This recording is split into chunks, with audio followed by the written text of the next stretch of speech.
Greetings, one and all. It's the Monty Man welcoming you to a very special broadcast of the Take 12 Recovery Radio Show. From 2010 and the best of Take 12 Recovery Radio, my interview with author and screenwriter Mr. Bill Borchert. He is the screenwriter of the movie My Name is Bill W. Also the author and screenwriter of When Love Is Not Enough, the Lois Wilson story. Now, the intro to this show, it starts out with a sound clip from the Lois Wilson story, written by Bill Borchert. And then we move into the intro to the show and, of course, the interview with our guest. In studio with me is Zelda as well. So kick back and enjoy this informative and just a real fun interview with Bill Borchert. Remember, if you haven't seen the movie My Name is Bill W. or When Love Is Not Enough, the Lois Wilson story, you really need to do yourself a favor and check those out. Very eye-opening, very revealing. This interview may answer some questions that you have about the life of Bill and Lois. So without further ado, here is our broadcast from 2010 from the best of Take 12 Recovery Radio. It is said that, on average, no fewer than 4 people are pulled into the vortex of an alcoholic. When I think back to my wedding, I find 7. I was marrying Bill Wilson, the man of my dreams, and we were going to start a family. Hi, Lois. We Drop came him in down the back there. door. There we go. Okay. Honey, I'll quit for you. It's easy. What? You're drunk again! You could have killed yourself! I want to make a pledge for you. Before God. The investors flock like flies to honey, and everyone profits. I struggled with both guilt and anger. Hey, hello. A swing of emotion that kept Bill the center of my life. I'm not crazy. I am not crazy. Yes, you are! Crazy. You are crazy! And you're making me crazy! Must be something I can do. It can't be hopeless. I'm right here, Bill. I'm right here. I feel free for the first time in my life. The views expressed on this special broadcast of the Take 12 Radio Show do not necessarily reflect those of KHLT Recovery Broadcasting or its affiliates. KHLT is not affiliated with any particular 12-step fellowship. That first time I went to a meeting, they said anything that ain't about drinking is an outside issue. It's an outside issue. It ain't in the groove and it ain't conference approved. This is fun, Monty. I wanna talk about dope. Smoke and blow. They shook their hands and said no, no, no. And now, broadcasting to you from KHLT Recovery Broadcasting and Take12Radio.com on your internet dial, here's the Monty Man. Well, greetings, my friends and recovery family and all you scallywaggles out there. Welcome to an extremely special program of the Take 12 Recovery Radio Show here at Take12Radio.com on your internet dial. We're broadcasting to you and for you from beautiful Albany, Oregon, here at the KHLT Recovery Broadcasting Studios. Wow, you guys, I am just really, really honored to have our guest on today. And before I introduce you to him, I'd like to introduce you to our friend Zelda, who is our in-studio guest for this show. Zelda, how you doing, my friend? Oh, fantastic. Isn't this going to be fun? Yeah. Yeah. And, of course, Brad Hink, our music engineer, is in the studio as well. We let him out of his cage once in a while to come and play. Once in a while. Yeah. See, if you're going to throw eggs, throw them at Monty. That's right. Hey, listen, coming up, I believe it is April 25th on CBS on the Hallmark station, I've got to tell you, I saw the trailer to this thing. We heard a piece of it at the beginning of the show. It brought me to tears, just the trailer. I don't think I've ever watched a trailer that did that. And I immediately was going around telling my mother-in-law and my wife, I said, you got to see this trailer. It is just powerful. If I was left with the trailer alone, it still had a great impact on me. Now I'm kind of biased anyway because of my affiliation with a particular 12-step fellowship, and all of us that are sitting in this room right now, along with my guest, are active members in a 12-step fellowship. And we're going to be sharing a little bit about that too. But my guest today is a very special man, a very talented man, and his name is William. I'm gonna try to say this right. William, if I get this right, jump up and down and say hooray or something, okay? Borchard, is that correct? Wow. I'm up and down. Did I get it? Terrific. Great job. William Borchard is the author and the screenwriter for what many of us who listen to this station would be very familiar. You may not recognize his name, but you definitely would recognize the movie My Name is Bill W. And he has also done a phenomenal job with the new movie that's made for television coming out on the Hallmark station, When Love Is Not Enough, the Lois Wilson story. William, thank you for taking the time. I know you're a very busy man. Thank you for taking the time to come on to our show. It is an absolute honor to have you on. I'll tell you what, I'll stay on if you call me Bill. Okay, Bill, there you go. It's a deal. Thank you very much for the invitation. I appreciate it. Absolutely. Bill, before we delve into this book and into the movie, just to kind of recap for those who may not know, my name is Bill W. What was it that prompted you to go into this venture? I mean, do you have some identity with alcoholism? And if you do, well, I had it. It was really my wife who got to know Lois Wilson.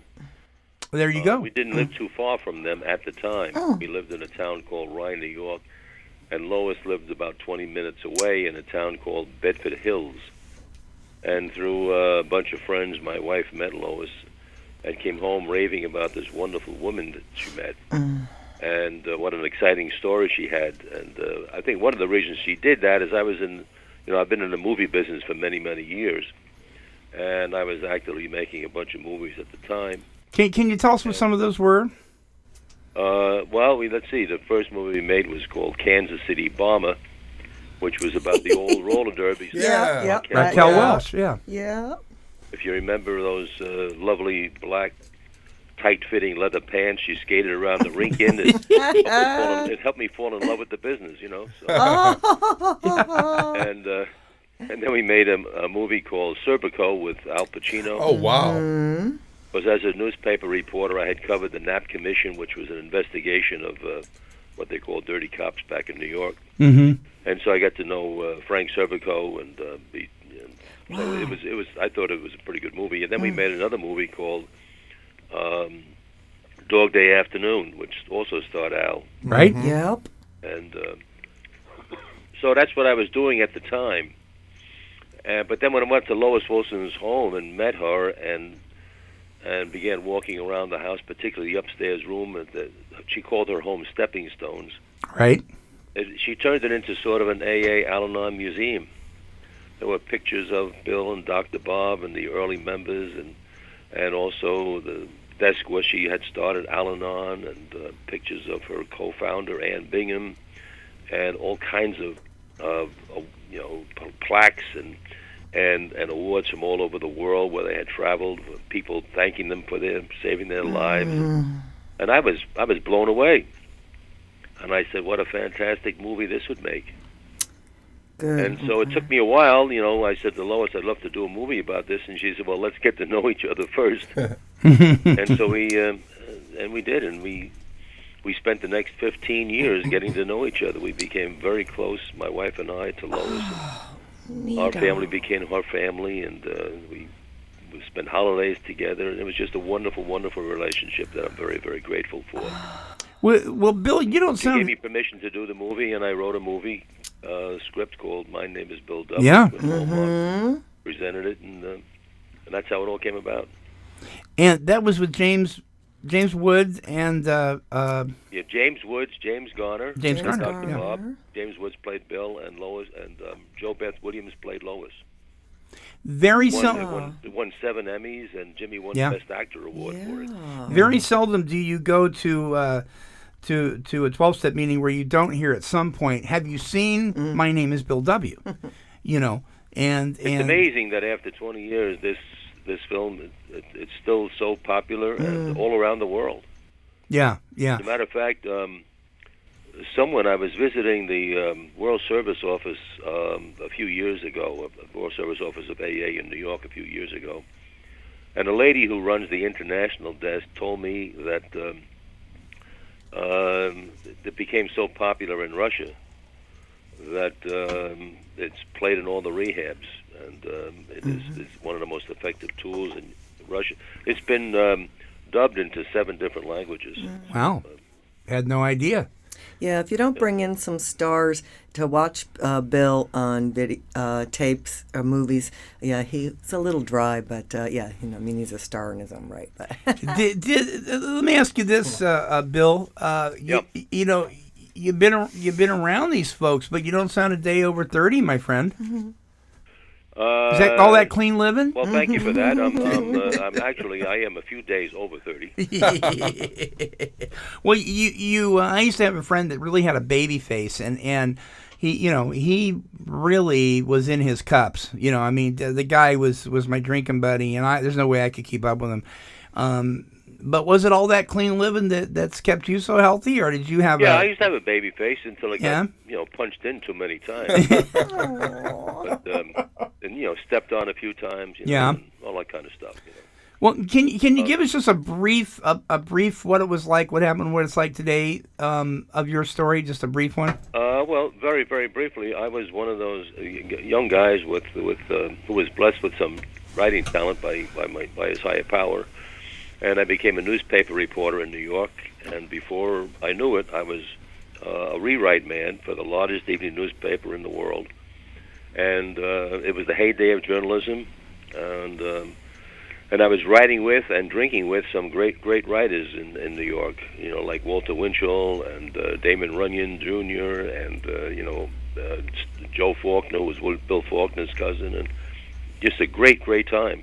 And I just fit right in, and before I knew it, I drank up my newspaper job. I went to work for Newsweek magazine. I drank that up. Then I began to write radio shows. I drank that up. I went to a PR business, drank that up, and next thing I know, I was waking up in doorways and in $1.50 a night hotel rooms, And I'm laughing because it doesn't happen anymore. At least it hasn't happened recently. Yeah. And through the grace of God, I found sobriety, and it just turned my life around. And then when I got back into the business and began writing again, then I got into the movie business, and then I think God said, "I think you're ready to do some work for me," and that's I think why He introduced me to Lois Wilson.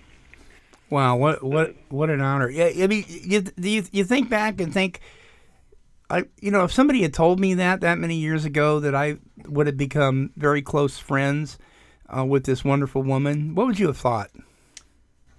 Well, I was first of all, I thought they were nuts.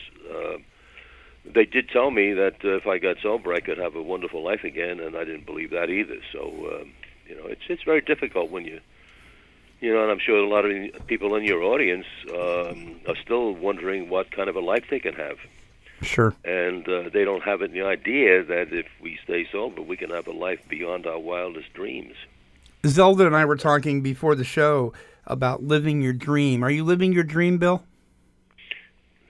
No, I'm not, because I never dreamed this big. Ah, wow, that's a great answer. I used to dream, of sitting on the bow of some kind of a sailing craft off the Bahamas, drinking champagne out of some, bikini-clad blonde shoe and, stuff like that.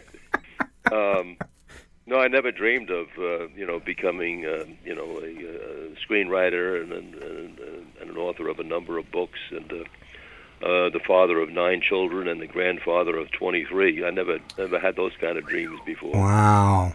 But the wonderful thing is that we can continue to dream and know that if we stay sober, the best is still ahead of us.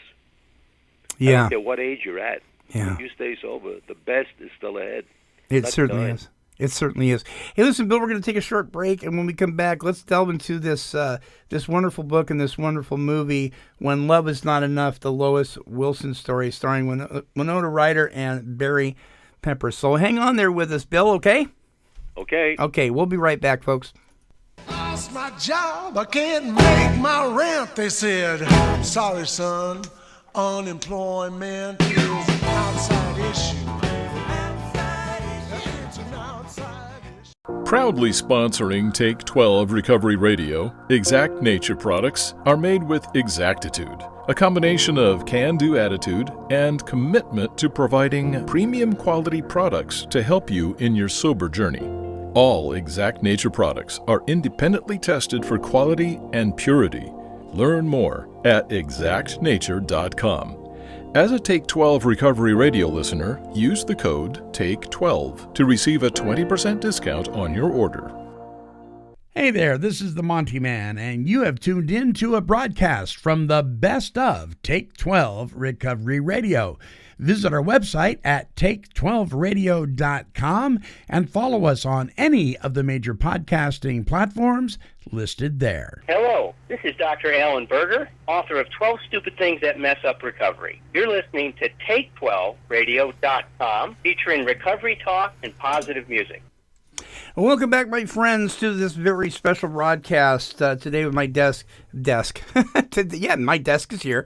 Today with my special guest, Bill Borchert. He is the author and screenwriter of When Love Is Not Enough, the Lois Wilson story. This will be broadcasting, by the way, on CBS on the 25th. What time is that going to be broadcast, Eastern Standard Time, Bill? Well, it's going to be 9 o'clock Eastern Standard Time, 8 o'clock Central. Okay.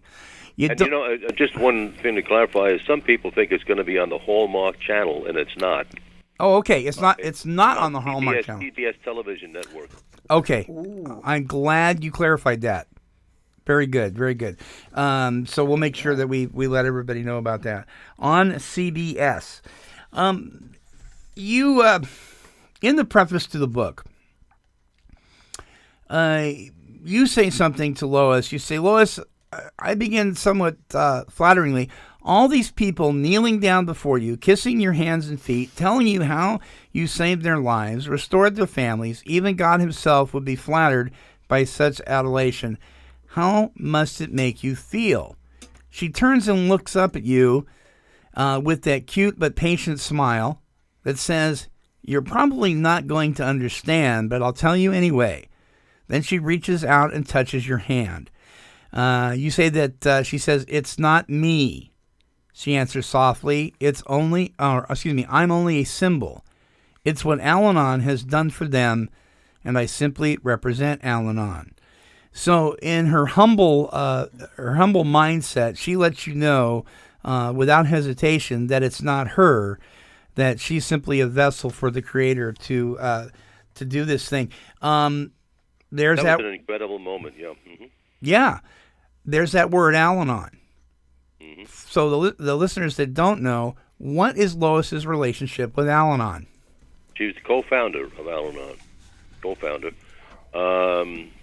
And her, she really, in truth, she really did it. Okay. Mm-hmm. But she often said, one person could start something, but it takes many, many others to make it work. Mm-hmm. And she, realizing that, she asked her friend Ann Bingham, who was a friend and who owned a typewriter, which was necessary to get started because they had a lot of letters to write. So Lois became the chairman and Ann became the secretary because she had a typewriter. And they were the co-founders of Al-Anon. I love this part of the book. While Lois went on to build Al-Anon into a worldwide fellowship for spouses and families suffering from the effects of alcoholism, there are many recovered alcoholics today who would quickly tell you that without Lois, there would be no Bill Wilson, and without Bill Wilson, there would be no worldwide fellowship of Alcoholics Anonymous and the many millions it continues to save. that is the epitome of behind every man there is a good woman. You know, it's more really. than that in this case. It's much more than Oh, that. yeah. Yeah. I mean, Lois kept Bill alive. Mm-hmm. And Dr. Bob, who was Bill's co-founder of Alcoholics Anonymous, said the same thing about his wife, Annie, that without Annie, he would have wound up in a drunkard's grave. Mm-hmm. So, you know, these two, and Annie was the first lady that Lois met when Bill invited her down to Akron, who understood where she was coming from. These two ladies met and immediately felt like they were related because they understood each other. They spoke the same language, and of course they suffered from the same disease, not realizing it at the time, but coming to understand that. And Lois always referred to Annie Smith as her Al-Anon sponsor because they were doing similar things. Annie was also, you know, speaking with families in Akron while Lois was doing it in New York. You spent a lot of time with Lois Wilson, as you mentioned. Lois died on October 5th of 1988. What was that like for you? Very, very painful. My wife was with her at the time in the hospital, and it was we really missed her terribly because she meant so much. She gave us so much, you know, and particularly my wife. Yeah. And I'll never forget when Bernadette came home and told me what had happened. That, you know, Lois had a tube down her throat so she could breathe, and they were trying to save her, but she was 97 years old, and she didn't want to be saved. She wanted to be with Bill. And she would write notes. She would motion to Bernadette. Bernadette would give her a pad and a pencil, or some other lady. You know, there were always three or four of them around the bed. And Lois would scribble, "I want to see Bill. I want to see Bill." And finally, Ann Smith, who was one of the last living relatives, she's a second cousin, gave permission for the tube to be taken out of Lois's throat. And Lois lived for 2 hours, just enough time to say goodbye to everyone who was there, and then passed on to meet Bill. And indeed they did. Indeed they did. Yeah. Indeed they did. Yeah. What a wonderful thing. Before I'm going to ask you to tell the story about the pharmacist. I mean, this is just one element of Lois's life that was filled with stress. But before we do that, one of the most powerful things I read in this book, Bill, was really early on in the book. And I sat down with my wife last night and my kids, and I read this. And boy, my wife could identify. Lois was at a hysterical point right here. Bill had come home and was in another one of his stupors, falling down and breaking things and so forth. And she said to him, "I lie for you. I cover up for you. I can't even look at my own father in the face because of you. Every time you get drunk, I am the one who feels guilty, like it's my fault, because I couldn't have children, that I'm not a good enough wife. But it's not my fault. It's not my fault. You can go to your bootleggers and speakeasies. Where can I go? Tell me, where can I go?" The next thing she recalled saying haunted for, and this is the part that just really tugged at my heart. The next thing she recalled saying haunted her for some time after that. In fact, Lois said it haunted her right up until the day Bill finally found sobriety in Towns Hospital and began to get well. "I thought tonight," she said to Bill, recalled shouting through her tears, "that maybe I would never see you again, but you didn't even have the decency to die." That cut me like a knife. I mean, and my wife, you know, she's kind of teared up because that's exactly how she felt. That scene is in the movie. Wow. Yeah. Wow. That's, oh, man. Tell us a story about Lois and her splitting headache and what went on with the pharmacist. Well, it was a few days before Christmas, and she's coming home from Macy's, and it's pouring rain instead of snow. And she's got this terrible headache from work, and of course all that's going on in her life. It's sort of the anniversary, close to the anniversary of her mother's death. Her mother died just a few years before but to her it seemed like it was just yesterday that she passed away. She misses her so much. Mm-hmm. And she more or less knows what she's going home to, another, still being drunk again. And so with this headache pounding, she sees the local drugstore is open, and so she goes in to get some aspirin. Right. And Barry Slavin, who's a young bachelor who owns the place, is really also one of Bill's bootleggers. In those days, drugstores sold alcohol. It was, prohibition. Mm. And they would put, color in it and other stuff in it, mix it up and bootleg it. And Lois had often asked him not to do it, but he was continuing to do it. But despite all of that, Lois sort of liked the guy. He was very nice to her all the time. And so as she's sitting on a counter waiting for Barry to bring the aspirin out to her, she's thinking about everything that's going on in her life, and she's really down, really feeling sorry for herself, and really vulnerable. She was around 40 years old, very, very still attractive woman, and no life, absolutely no life living with this drunk. And so Barry comes out and gives her the aspirin, and then moves behind her and starts rubbing her shoulders because she's so uptight. Uh-oh. She starts enjoying it, she said, she was, the feeling of relaxing for the first time, and it was probably more than that she didn't realize at the time, but and as he's rubbing her shoulders, he begins to rub her neck, and he moves in closer and closer, and next thing you know, he's kissing her ear, and she suddenly realizes what's happening, because he's saying to her, Why do you put up with what you're putting up with? Why are you still with this drunk? Why don't you just chain him to a radiator and go out and have a good time? And as he does that, he kisses her on the cheek, and she suddenly reacts. She goes into a rage because she's now being taken advantage of.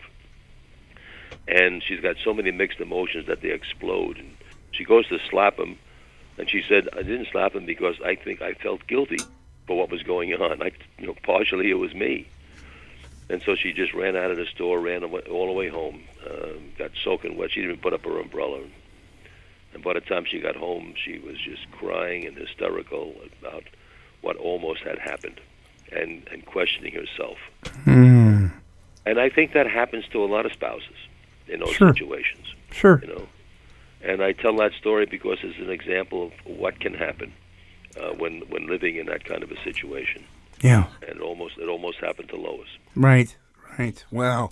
But yet, in all of her integrity, she fled the whole thing, and what a Well, that's powerful. the way she was raised. She was a very spiritual lady. Yeah.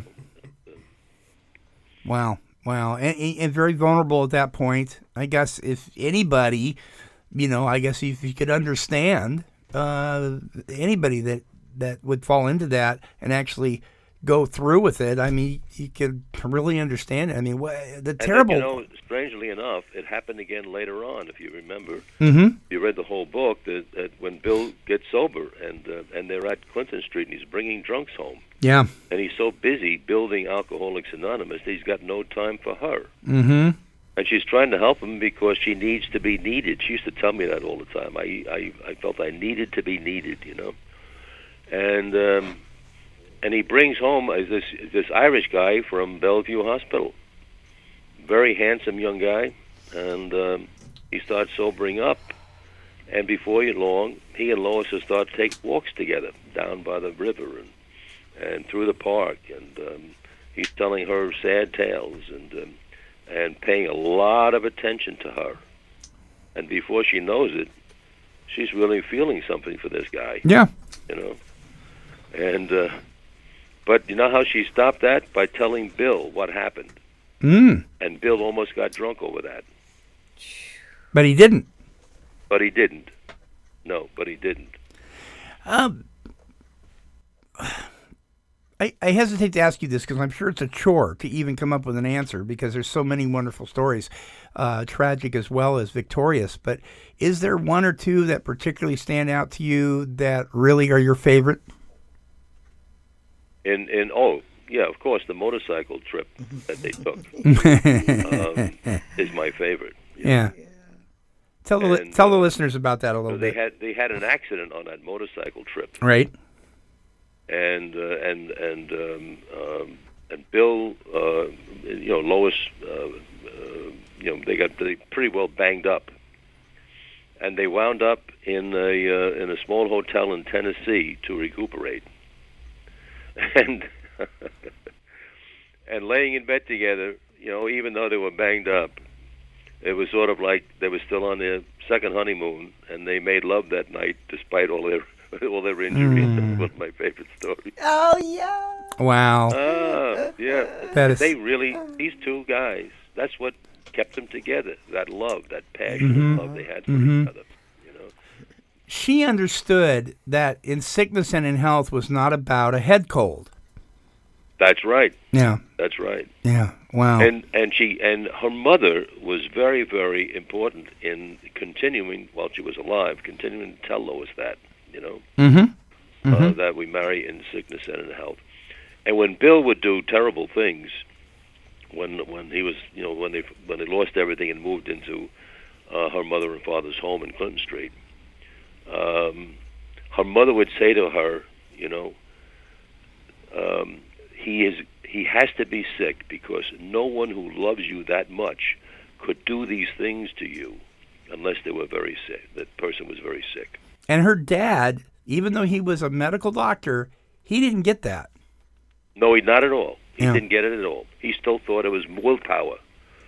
Be a man, stand up, get some spine, That's the way, because he was a tough man himself, and he had been through a lot himself, and he thought everything was, self-dependency. You just do it, and so he thought Bill had no backbone, no spine, and no willpower, and he never really came to understand, even though he knew Dr. Silkworth, who knew all about alcoholism.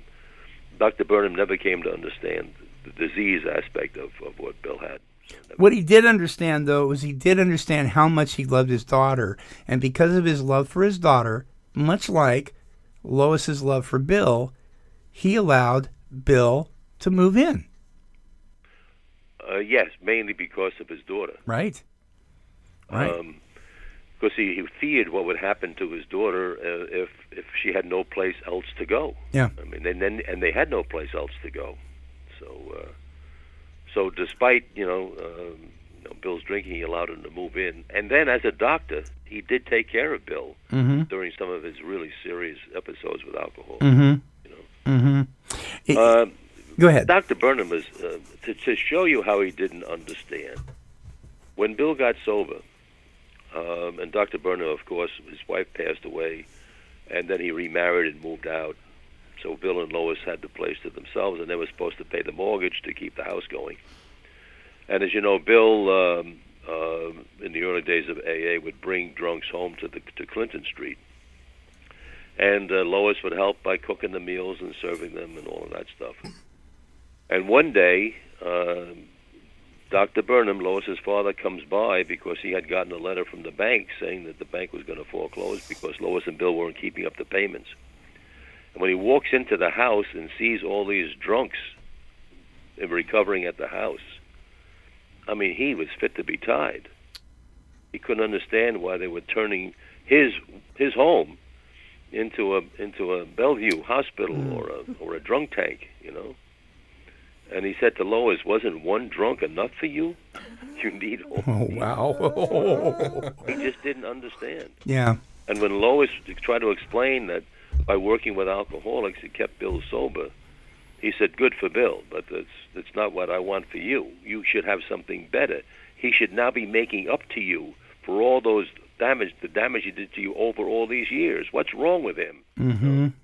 So, he never understood.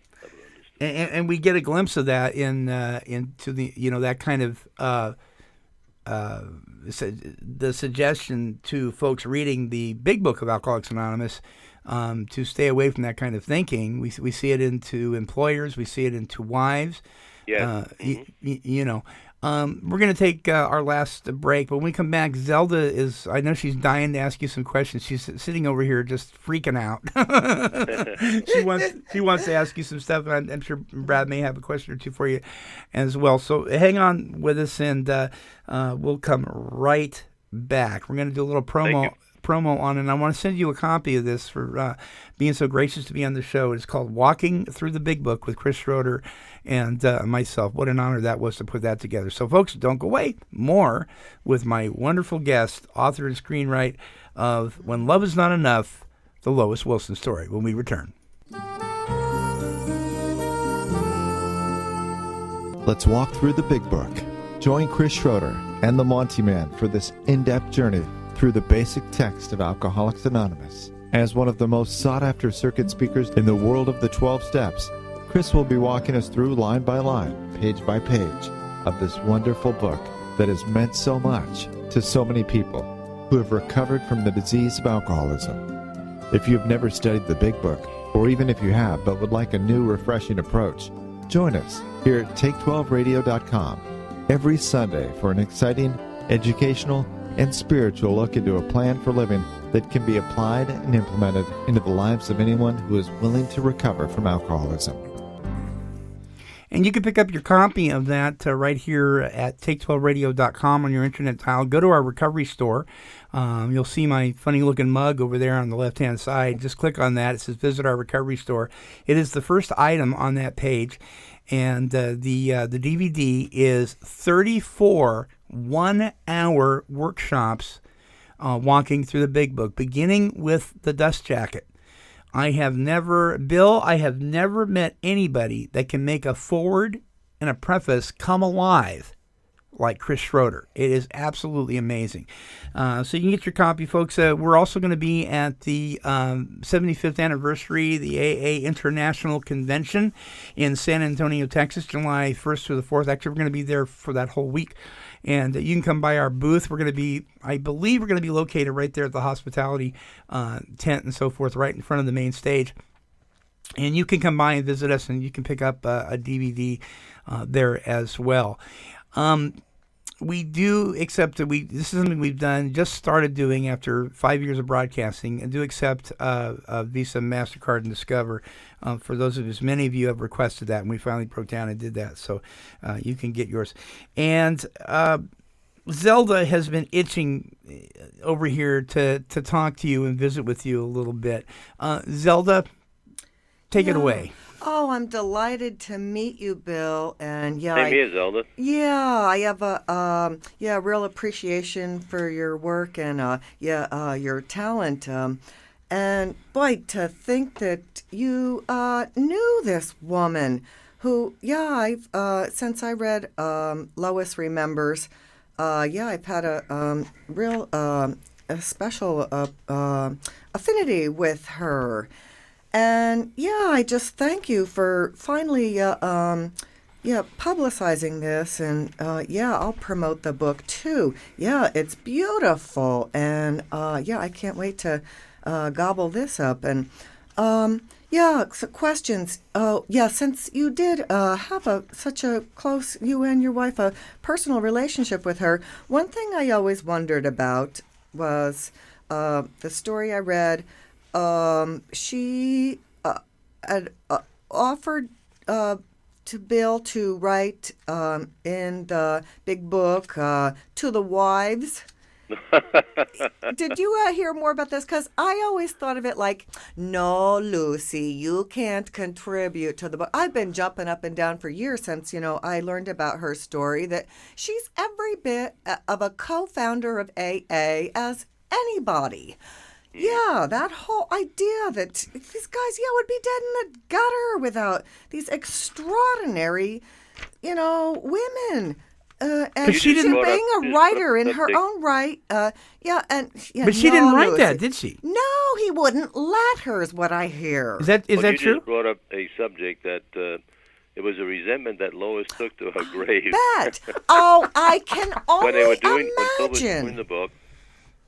When Bill was doing the book, and Lois expected that he would ask her to write the chapter about to the wives. Instead, a man wrote it. And he didn't. And he wrote it himself. And she was very angry, very upset. And she said to him one day, why didn't you let me do that? And he gave her one of these typical alcoholic answers. Mm-hmm.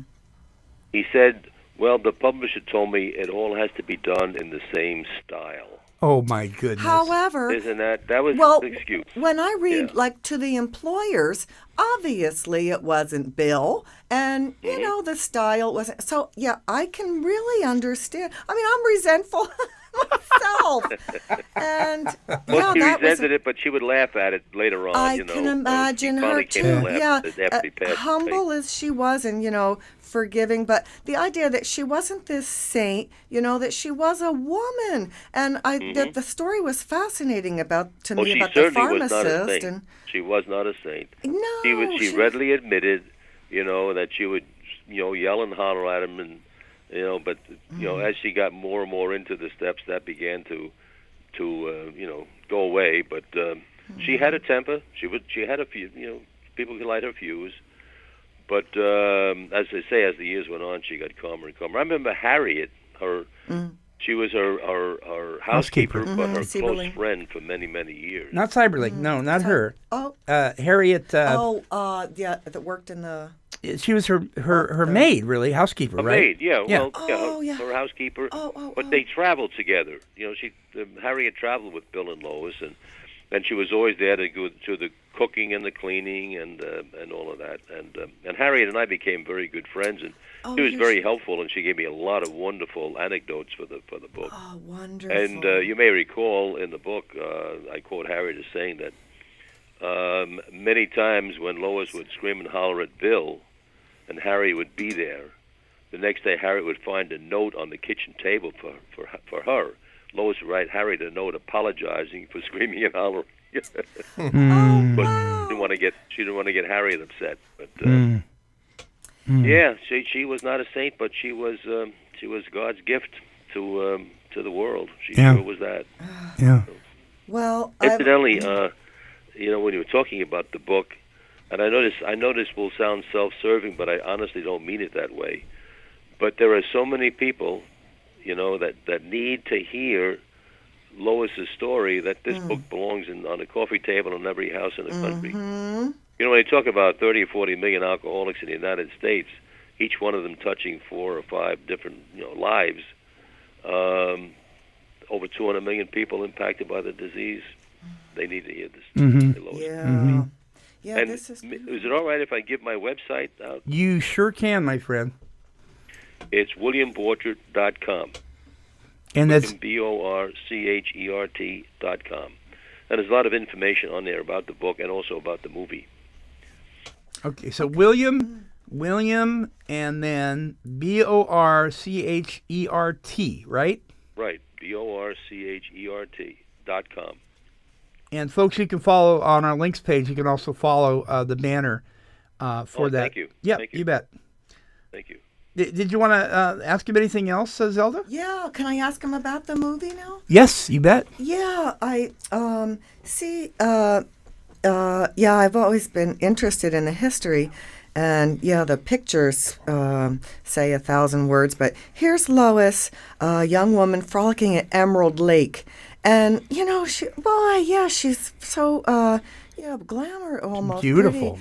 So I'm real anxious or eager to see Winona Ms. Ryder's treatment of Lois. Her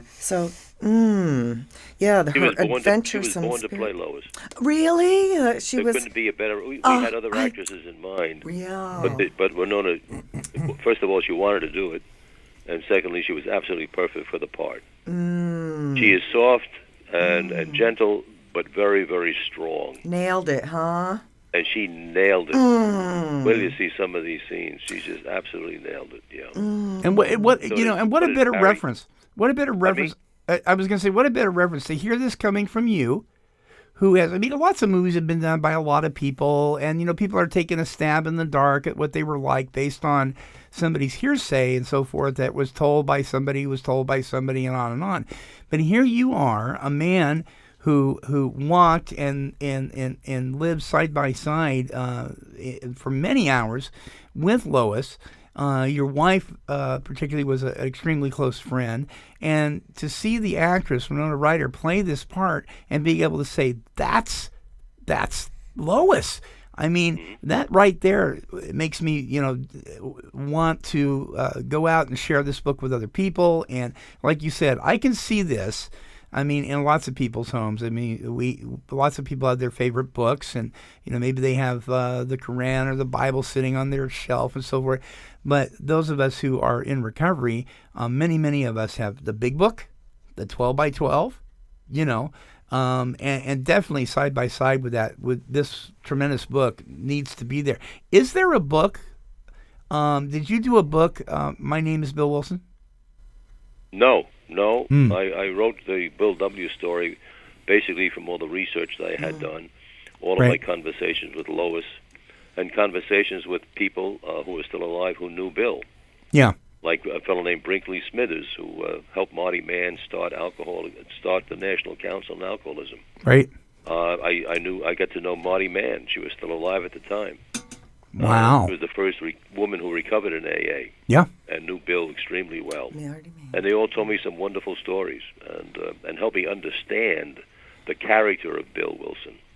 Mm-hmm. Like Zelda was saying, on the set, my wife and I had the opportunity to spend a lot of time with Winona Ryder. First of all, Winona read the book, and then she had many questions about Lois's character and the way she would react to things. Should I be stronger here? Should I be, really angry or not so angry? And these are the questions she asked us, since we knew Lois and knew how Lois reacted to a lot of things. So when you see Winona Ryder, you're going to see Lois Wilson. Wow. You had something else, Zelda? I have one more thing, Bill. You talked about the pharmacy scene. So this is a kind of a personal thing, and it's always been speculation with me. But having the relationship you did with her, and behind this inside stuff about Bill. I love Bill and everything, but when I read things, as a writer, I can read between the lines and things, and I know where you're going with this. I just know where you're going. Is it wrong? But no. Go for it. Go for it. Thank you. Yeah, I just think that to his credit, that he spent his life making it up to her. There's definitely the love there, the passion, but I'm looking at Brad and I'm telling him, infidelity and things happened as much in the 40s, and I think we gloss over these things, but the whole idea of the step where except where to do so would injure them or others. It comes up a lot in meetings, but I just can't imagine him staggering around in those bars and not having got caught up in his own indiscretions. And I mean, she was went on to play it strong. I mean, she was no shrinking violet after all. But the idea that she was that forgiving, and she had to have known, and I just wonder if you know anything about that. Do you think, Zelda, that when Bill talks about, we know Bill wasn't always truthful, and he liked to exaggerate. Do you think when he talked about that he had done a lot of things, but he never cheated on his wife, do you think that perhaps he's not being completely truthful there? I'll ask you that, Zelda, and then Bill, I'll ask you the same question. Okay. I think that it was to spare her feelings, especially, when it goes down in history. I mean, she was a good woman too, at any, by all accounts, at any time. Definitely, except when to do so would injure them or others. And I mean, I'm sure it would have been very, not nice. So yeah, to tell a lie like that is, I think, to his credit, really. Mm-hmm. Do you think, Bill, that maybe he wasn't being completely honest? Well, here's the thing. I know, as a former investigative newspaper reporter, I never speculate on things that I really can't find out about or get to the bottom of. And I did a lot of investigation of accusations that have flown around, have been particularly by a couple of people who wrote another book, and I talked to Lois about it. And she told me a couple of stories about situations that were absolutely sheer lies. there was one rumor that a guy named Tom Powers, and I'll mention his name because he's an absolute reprobate. He's an absolute reprobate, and told people that Bill was having an affair with Nell Wing. Nell Wing was Bill's secretary at Alcoholics Anonymous and was the daughter that Lois Wilson never had.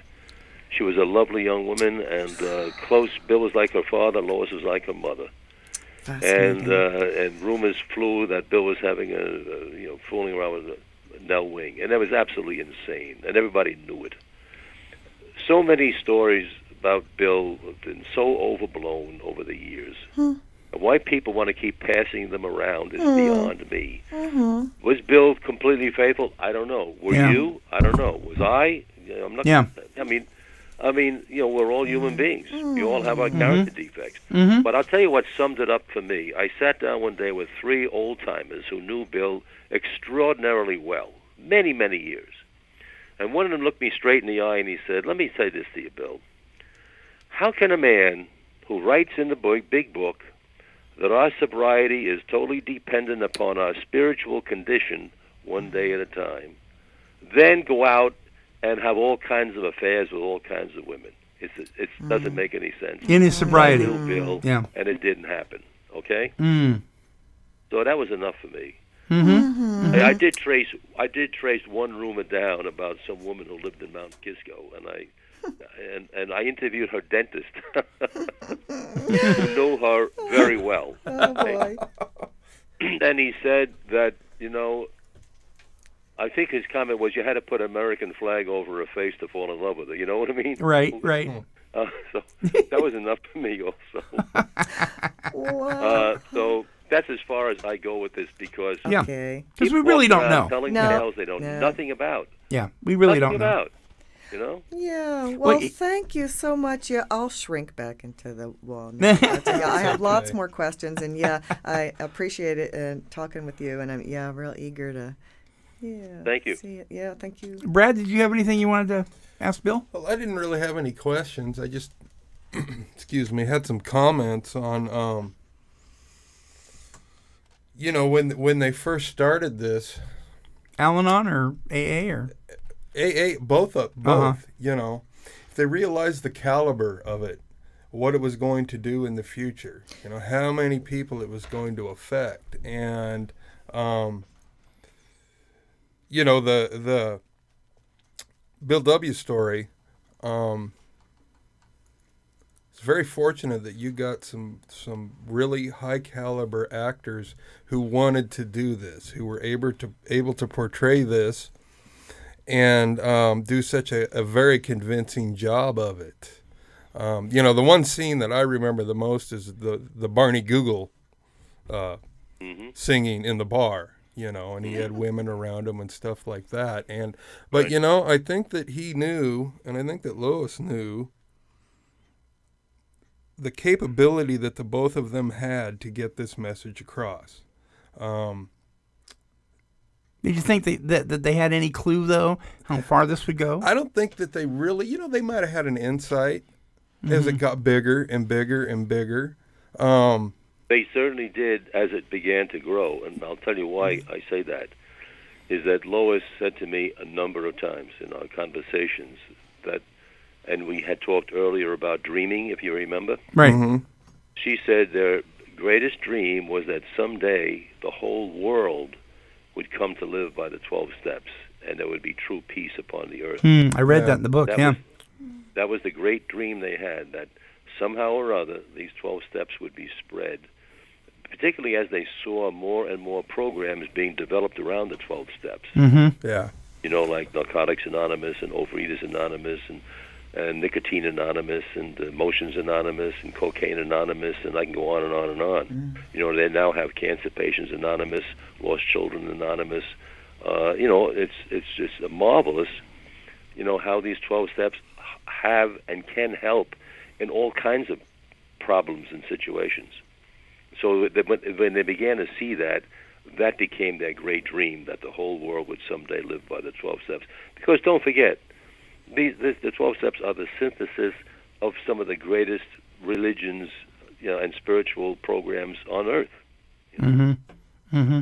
And you know, and what you just said right there, and sharing with us their great dream of this thing being spread, it really kind of puts people in their place that would be so haughty and selfish as to be so protective of the 12 steps of Alcoholics Anonymous that they become really critical of other groups that are utilizing those 12 steps. I used to be that way. I was like, well, yeah, how prideful of us to think that these can help everybody, you know.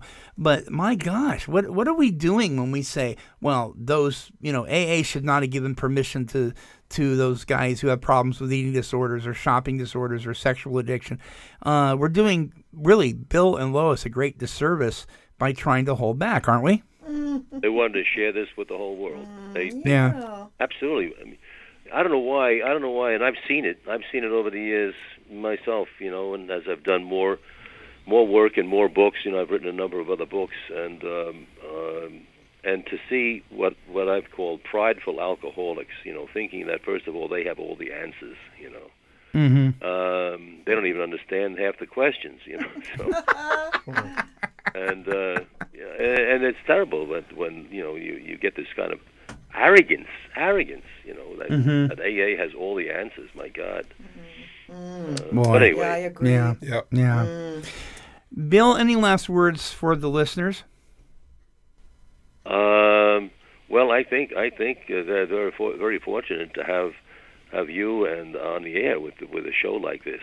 There needs to be more of them.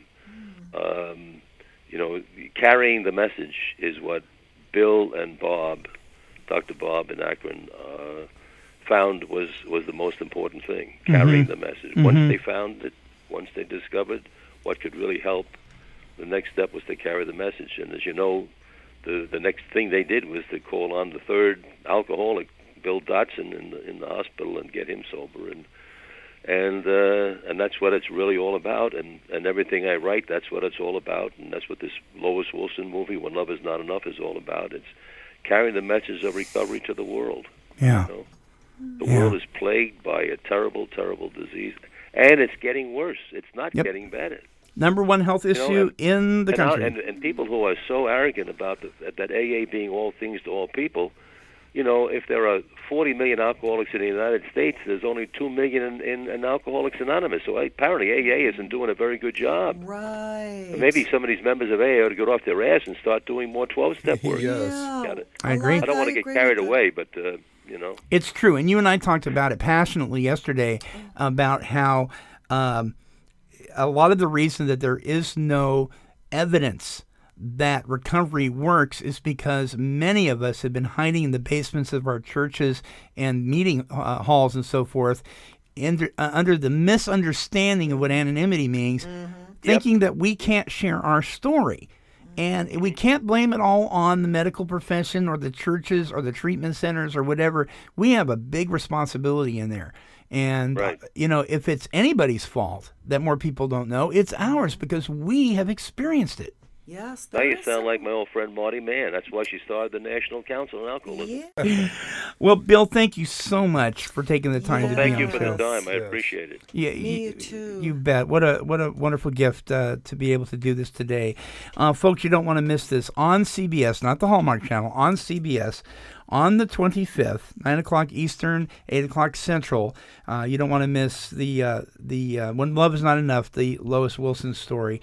It has been just a wonderful experience to have Bill on, screenwriter and author of this wonderful, wonderful book. You can visit his website. I'm going to spell it out for you. It is William, WILLIAM, BORCHERT.com. If you want to delve into this thing even more, I encourage you to get the book. You can go to the links page on our website. Phenomenal pictures in there. Ones I've never seen better ones taken or printed before, and just an incredible story of folks that brought this wonderful fellowship of healing, spiritual healing, emotional healing, physical healing to a hurting world. And some authors have even been known to say that this is probably one of the greatest gifts that's ever been given to this world. Bill, thank you so much. Oh, thank you. You betcha. Thank you, everybody. Yeah. You bet. Thank you, Bill. Zelda. Thank you, Brad. Thank you, Bill. Thank you. Have a good day. It's our You too. privilege. All right. Bill, stay on the line, please. Folks, don't forget to check out all of our shows. Some crazy, some insane, but all a whole lot of fun, all recovery, all the time here at Take12Radio.com. Until then, serenity for you. Bye-bye.